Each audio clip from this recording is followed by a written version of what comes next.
And certainly we've seen evidence of his frustration in very recent days. President Hosni Mubarak in Egypt. Well, this is the one country where one can say, yes, the military took over, and mainly they have had military leaders in the guise of civilians ever since. They do have a parliament, but it is a highly controlled political government, just like the others. It's a country that has been the most open to the West, and if you travel to Egypt, you will see nightclubs and bars and restaurants, and it's a very active city till the early hours of the morning. They have depended increasingly upon U.S. subsidies and foreign aid in recent years. They have very serious economic problems and are facing a population growth rate of 1 million people being added to their country every 8 months. So that, and they probably will become an energy importer within the next 2 or 3 years, not an energy exporter. And there is some talk, too, that they may have serious water problems, not even be able to supply the city of Cairo within the next year or two. Syria. Syria is the ultimate example right now of a military regime. It is run by Hafez al-Assad. It is a Ba'ath party, but unlike the Ba'ath party in Iraq, which is civilian in orientation, the Ba'ath party in Syria is controlled by the Alawites, who are military officers, or by, I should say, military officers who happen to be Alawite.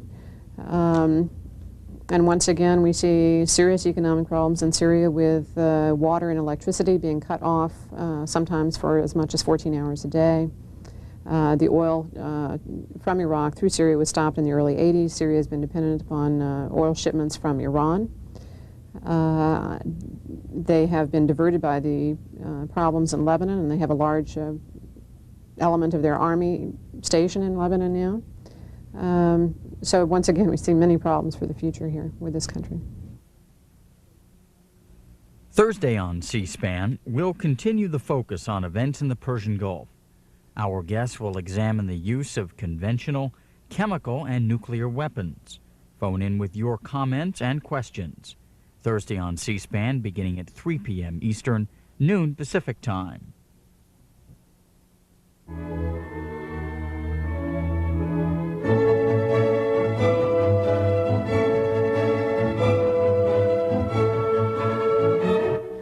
Next, we'll hear from a number of senators about their just completed fact-finding mission to the Persian Gulf. Members returned home to Andrews Air Force Base in Maryland Tuesday afternoon and spoke with reporters about their visit. Among those we'll hear from are the chairman of the Foreign Relations Committee in the Senate, Claiborne Pell, and Armed Services Committee member William Cohen, Republican of Maine.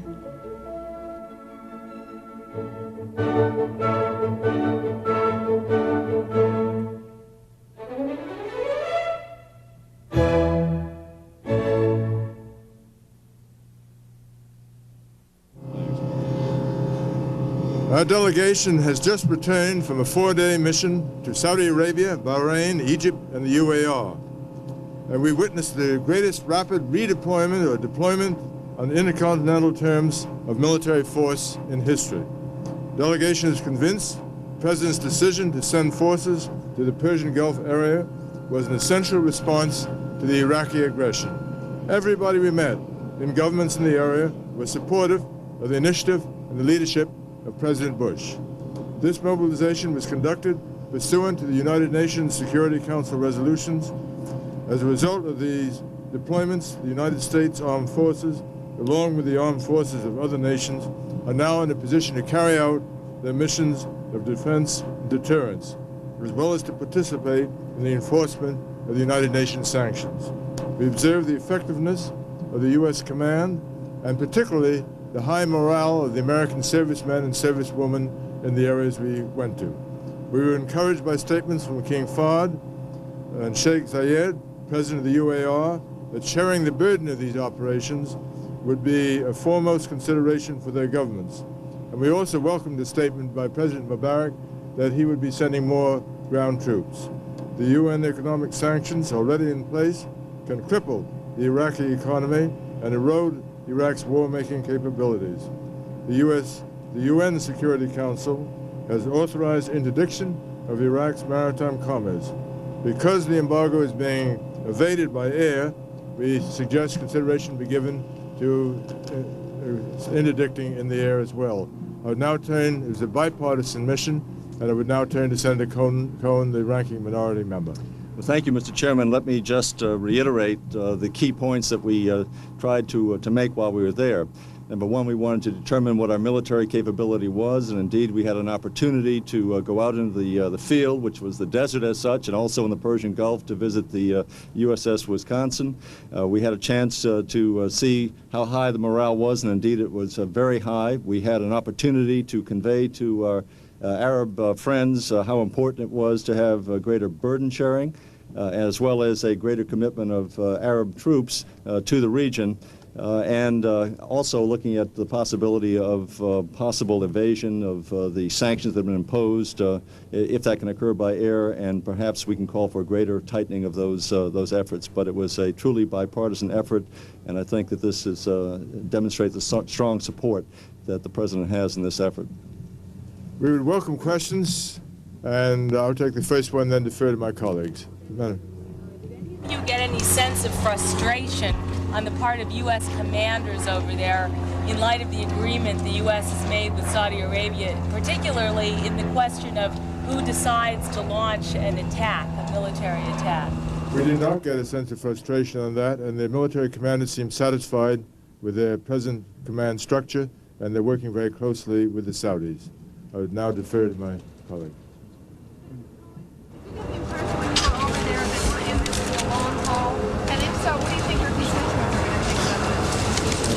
The impression is not that we're in for the long haul. We're in as long as it's going to be necessary to achieve the job. I think that everyone is satisfied that the worst thing we could do would be to make a short-term commitment regardless of the circumstances. We are there to carry out the commitment of deterrence and defense, and we intend to stay as long as it's necessary, joined by our Arab friends in the region. But there's no time frame that's certain, and setting a definite time frame would be counterproductive to our goals, and so no, I don't detect any disenchantment on the part of my constituents. Have you heard the news today that President Bush is going to ask Congress to forgive Egypt's $7 billion military debt? We've heard the news. I turn to one of my colleagues to try that.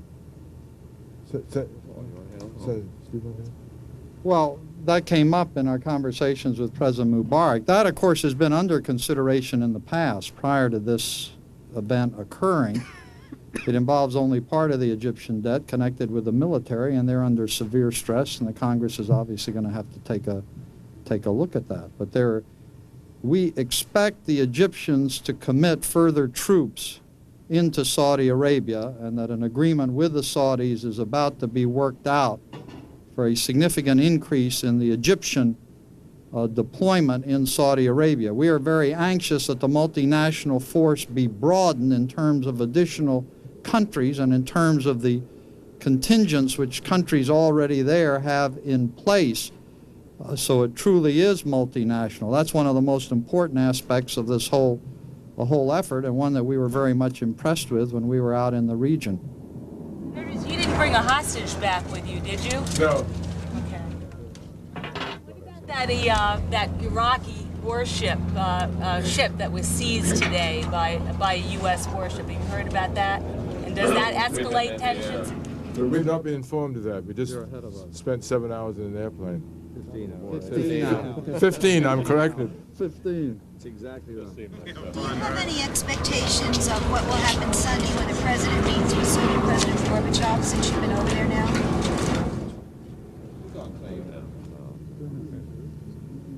I just think it will be a firming up of our relationship, and our hope is that out of that meeting we'll find Soviet cooperation. At this point, as you know, the Soviets have resisted the thought of use of force afterwards if the Iraqis keep on with their present procedures, even though they remove it from Kuwait. And I see nothing but good coming out of this meeting. As the President says, dialogue is a good thing. Do you see anything on your plate that concern you?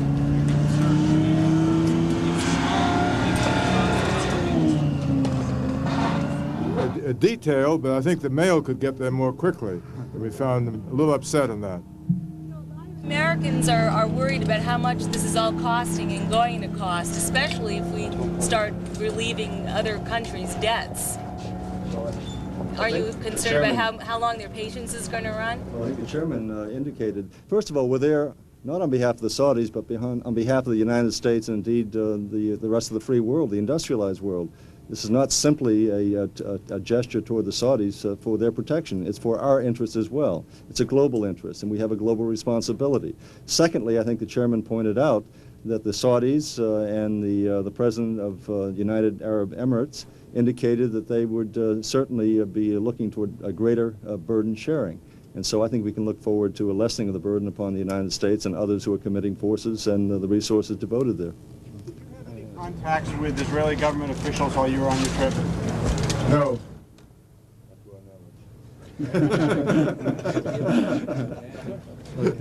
There is still some concerns about the conditions. There's still some concerns about the conditions of which our fighting men and women have to endure there, because it's a condition that we haven't experienced before. It's very hot in the desert, and the sand and the conditions are not good. But we're getting to the point now, that the time of the year where it's starting to cool off a little bit, and that's to our liking and to the liking of our forces, because barring any unforeseen circumstances, the conditions there are just terrible. You can't imagine how they are. Yeah, let me just say on that, though, I think we were all tremendously impressed Very much. by the courage and the commitment and the determination of our armed forces men and women that are there. Their morale is very high. They're committed to doing their mission, and I think the nation can be proud of them. Could I add a word? I just wanted to, I'm sorry, John, no, you go ahead. Let me just add some of your questions on cost and the time, the time that we're going to be there. I think that points up the necessity of making this thing really a tight embargo. We've got it sea tight and land tight, if you will. Now we have to make it airtight. And that may mean that some of the violators that are shipping things in by air, we obviously can't go up and just shoot down airplanes, but it means there may have to be some sort of penalties assessed and put into place against those that are violating it that way.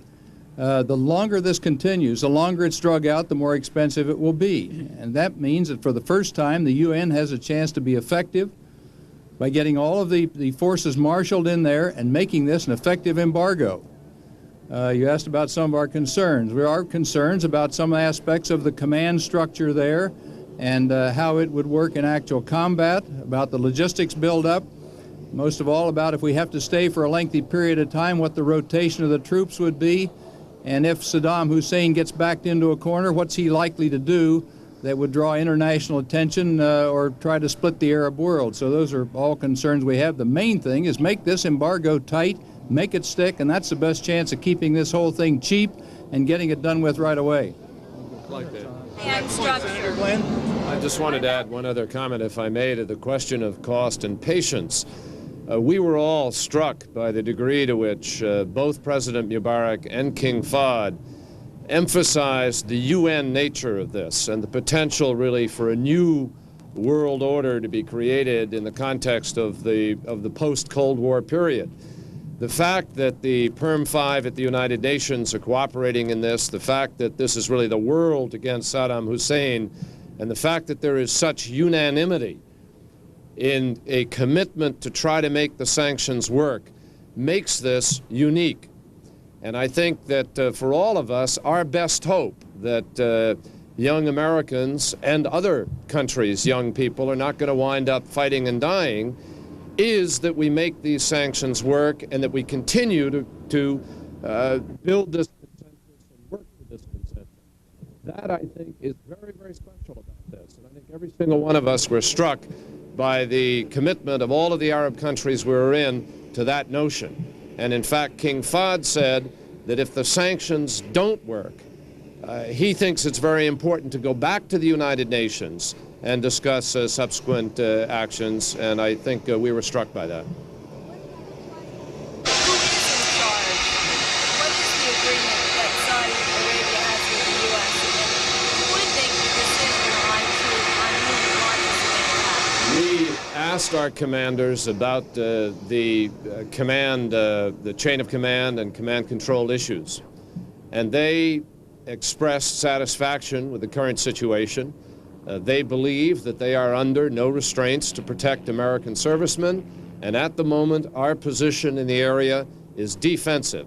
Those are their orders, and so they are not concerned about any subsequent actions at this point in time. And I think that subsequent meetings of the President, Secretary Baker will be over there in a matter of hours, and others will work out the further details. Senator Glenn, I'm wondering if we could ask a follow-up.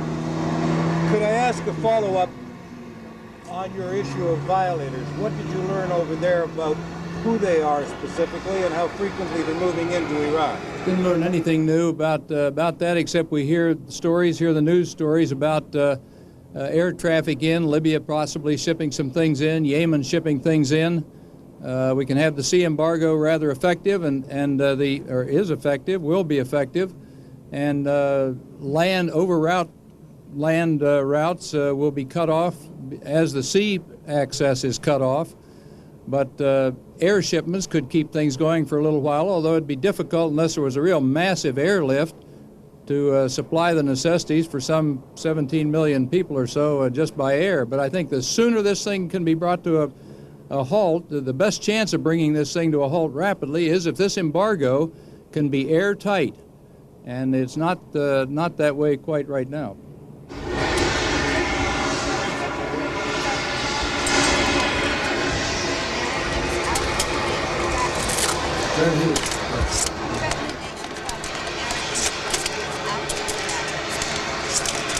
We have no further information on that at all, and we don't know what the situation is right now at this moment. Thank you very much. Thank you all very much. And Clay, thank you. Well done.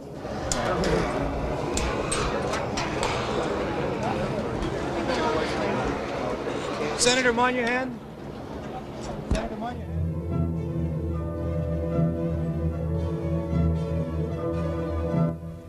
A note that we'll re-air the remarks by the senators who just returned from the Persian Gulf later in our overnight schedule. Be watching at 7:40 a.m. Eastern Time. That's 4:40 on the West Coast. In just a moment, Tuesday's Pentagon News Briefing.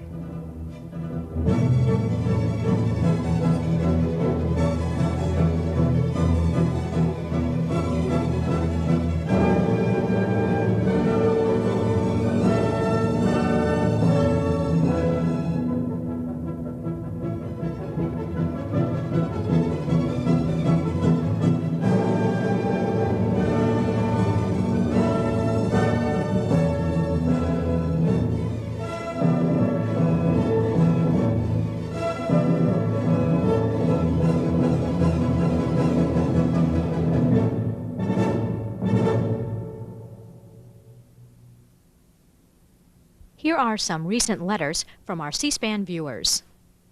It would seem most appropriate to hear more discussion about a comparison of Hitler's actions in the 30s and 40s as compared to Saddam.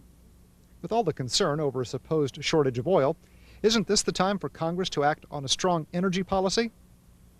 Another viewer writes, knowledgeable people shudder when you persist in allowing left-wing radicalism, such as the Institute for Near East Policy Studies, equal, and many times superior, status to patriotic factions. And finally, one viewer writes, find more doers, especially for your call-in programs. Most of your guests are talkers, politicians, lawyers, journalists, or academics who lack substantive, pragmatic experience. To me, most sound like aging schoolboys. We'd like to know what you think about our network. Write to us at the C-SPAN Networks, 400 North Capitol Street, Northwest, Suite 650, Washington, D.C., 20001.